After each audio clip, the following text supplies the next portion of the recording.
is a lot of exciting book releases and cover reveals and special editions, and we're gonna talk about all of it right now. I wasn't expecting to cover this in a video at all. I was just gonna make a video on some exciting Witcher news that was recently announced, but then I just kept diving deeper and I just found there's a bunch of book news that I need to talk about, so we're gonna talk about that today. Starting off with an update about the new Witcher book. It has been a while since we've had any Witcher-related news when it comes to the books anyway.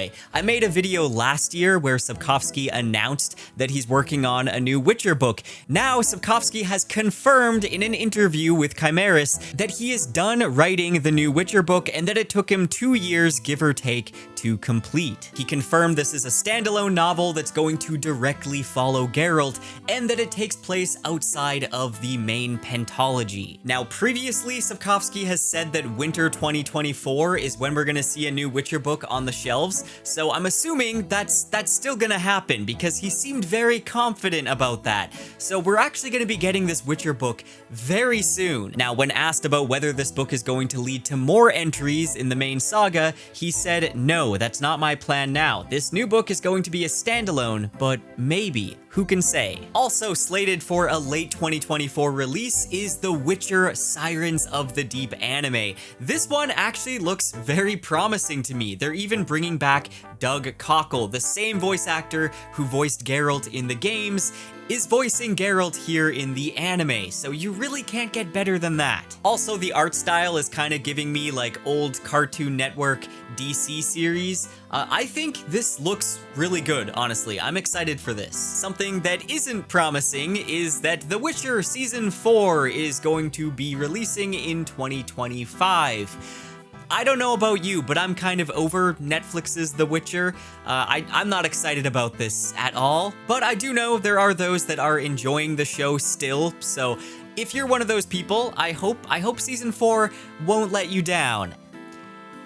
The show's let me down too many times by this point. In some kind of surprising news for those that have been following along with the series, Mercedes Lackey just announced that she has finished and submitted her newest Elvenbane novel to Tor. Co-authored with Ben Olander, this latest book in the Half-Blood Chronicles picks up directly where the late Andre Norton and Mercedes Lackey left off in 2002. Fans have been waiting almost 2 decades for this release, so it kind of came out of nowhere, but let me know if you're excited for this. Have you read the other Half-Blood Chronicles? Would you recommend them? Let me know in the comments. I actually just started reading my first Mercedes Lackey novel. This is book 1 in the Obsidian trilogy, The Outstretched Shadow. I'm really enjoying it a lot, and I want to read more by Mercedes Lackey. I've always wanted to read her Valdemar books, so hopefully I'll get to those soon. I picked up the first 3 books in The Last Herald Mage by Mercedes Lackey, so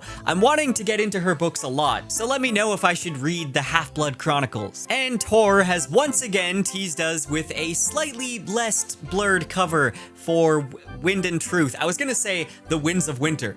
Wind and Truth. Clearly, they're having some fun just teasing everybody and building up the hype, but obviously we're gonna be getting a cover reveal very soon, and I am so excited for Wind and Truth. I've been rereading the Stormlight archive in preparation. Let me know who you think is going to be on this cover. I feel like it's probably gonna be Dalinar, but I could be wrong. I know Dalinar is on the UK covers. Will he also be on the US covers? Or maybe it's gonna be Kaladin. Now, what did actually get a cover reveal though is the sequel to The Tainted Cup by Robert Jackson Bennett. Book 2 is titled A Drop of Corruption, and I gotta say, both covers for this series, the UK covers as well. This series has some amazing covers. I don't know if I prefer the US or the UK covers.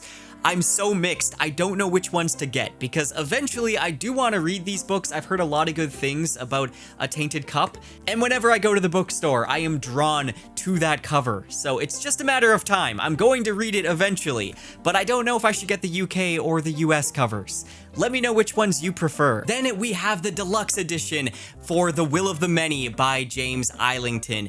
This edition is gorgeous, and I was made aware of this from the cover reveal post by Petrick Leo. Huge shout out to Petrick. The man is a gem in the fantasy community, and right before filming this, I saw that he posted his latest sci-fi fantasy spotlight video, so he's likely going to cover a lot of the stuff I'm talking about here, probably more as well. He's very thorough with his spotlight videos and much more consistent with like talking about book news and stuff than I am, so I highly recommend checking out his channel. Go watch his spotlight video, go check out his reviews. Petrick is amazing. Now, to be honest, I always have loved the original cover art for The Will of the Many. I've seen a lot of people online that were mixed on it. Some people just outright hated it.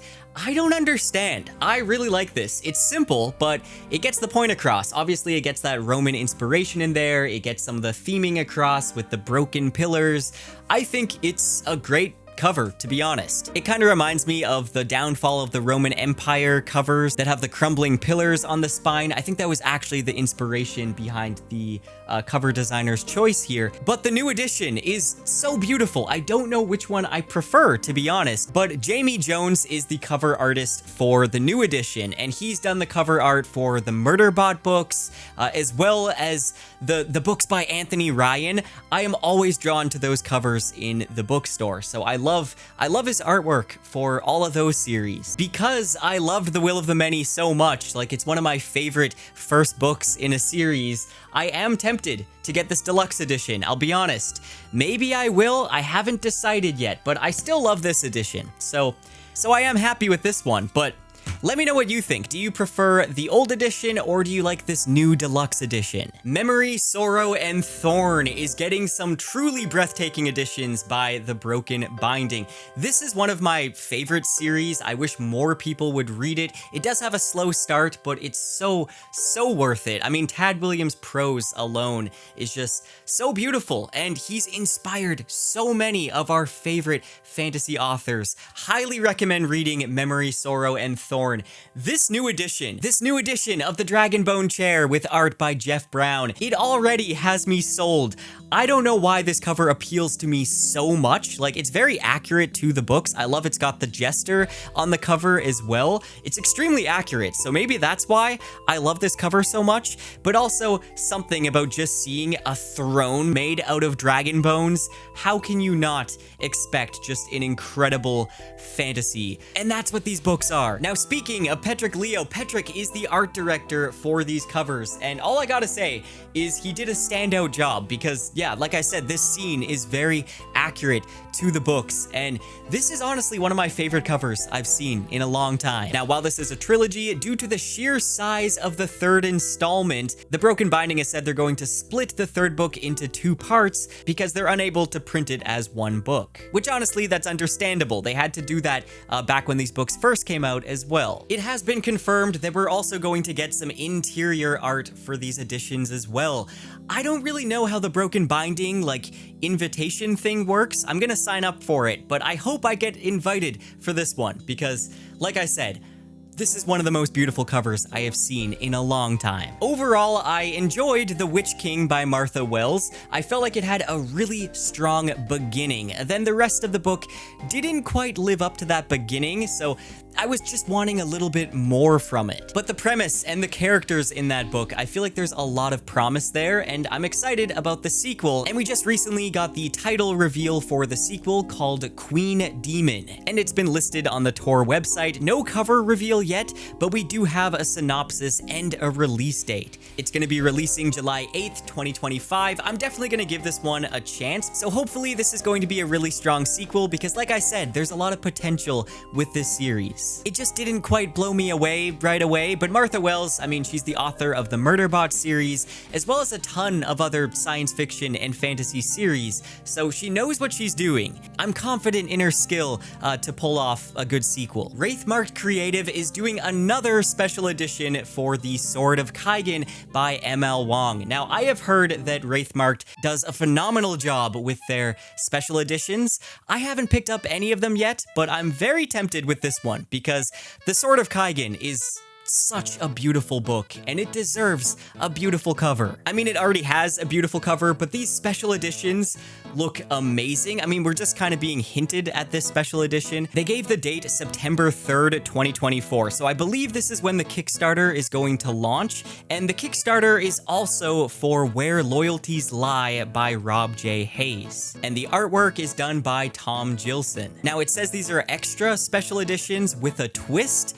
I don't know what that twist is yet. They haven't revealed, but I'm excited to see what that means. Maybe it's gonna have like a dual cover or something, like a reversible cover. And in more Wraithmarked Creative news, the deluxe edition for The Choice of Magic by Michael G. Manning hits Kickstarter on Tuesday the 6th at 9 a.m. EST. Now, this is book 1 in the Art of the Adept series, which I haven't heard a whole lot about, but it sounds really, really interesting. And this cover is beautiful. The artwork is done by Daniel Kamarudin. Pardon my pronunciation. I just love the animated covers on their website. I don't know why I haven't picked up any Wraithmarked Creative books as of yet. They have so many cool editions. The Mother of Learning editions look beautiful as well, but I can already feel the money draining out of my pockets because I need to have these on my shelf. And the Broken Binding also has a ton of awesome editions coming out. You've probably already seen the news about their Sun Eater editions, which look absolutely incredible, as well as their Malazan Book of the Fallen. Those look incredible